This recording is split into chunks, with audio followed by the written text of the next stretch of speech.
I was eating a ton of greens, raw kale salads, kale smoothies.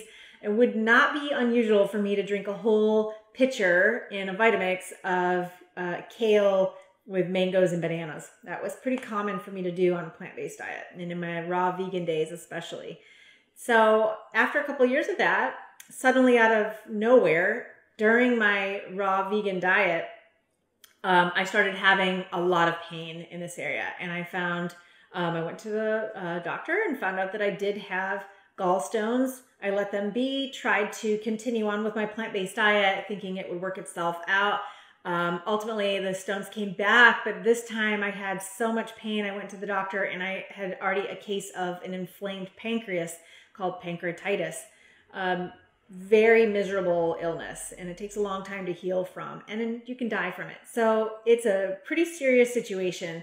And of course, my doctors were confused. Why would a 40-year-old or close to 40-year-old woman that's not obese and is on a plant-based diet be having gallstones? But unfortunately, it's much more common than we think. And in the vegan world, it is actually very common to have stones. And this is why, we're eating a lot of oxalates in those foods.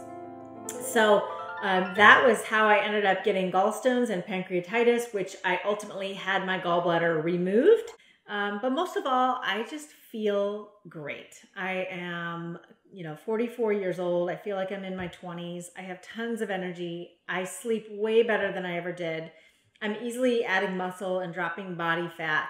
And my hair, my skin, everything on the outside looks better than it ever has really eating any other way. And so this has proven to me that, one, I don't need to have plants in my diet to be healthy. Two, that eating meat every single day is not going to make me unhealthy. And that three, this diet has been extremely good for me to feel happy and enjoy the way I'm eating, feel satiated all the time. I love the food. I never get bored of it. And just generally, I really am very happy with this lifestyle. A lot has happened during this time, but one of the biggest things is my transition away from the carnivore diet. But after 2.5 years in the carnivore diet, I was starting to notice a few things that maybe were a little off. And those would be like lower energy, feeling a little bit cold, noticing about some breakage happening in my hair, and just some things that seemed a little off. Did a little bit of investigating. And what I found out was that my thyroid was starting to slow down a little bit and not function optimally. And so along with all of my food cravings, I was naturally craving a lot of sugar in the form of fruit. I literally would wake up in the morning dreaming about watermelon and salivating over the thought of raspberries. So I gave in to my body and I started eating some fruit. And I gotta say that I love it, and it really has felt really good. My digestion has been awesome. I'm not having any kind of stomach issues or colitis issues of any kind. So I learned that the thyroid actually does need glucose to manufacture enough hormones. So your thyroid hormones, typically we run off T4 and T3. In our bodies, we manufacture the T3 from T4 in the liver, and that requires glucose to make that happen.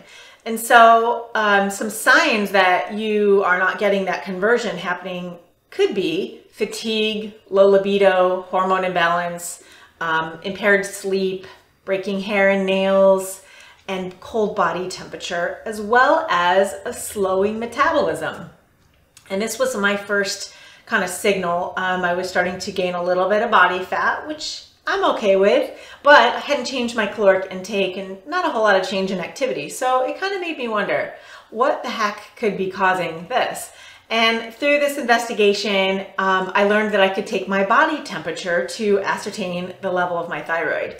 And in fact, it was low. And so through this, I was listening to my body about what it was craving. It was craving glucose, it was craving sugar, and it was fruit. So I started eating more and more fruit and feeling great. I did notice a little bit of water retention because with carbohydrate, you hydrate, you hold more water, which is kind of the opposite of what happens on a low carb diet. We drop a lot of water, so we tend to be more dehydrated.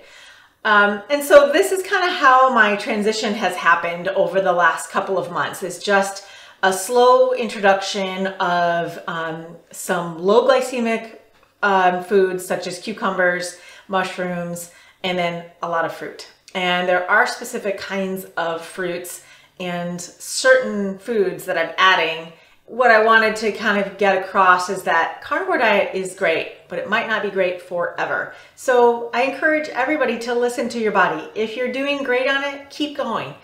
I'm not one to say that you should change it. For me, I was noticing changes that were a signal to me, and the cravings and all of these things together kind of told me that it was time for a shift.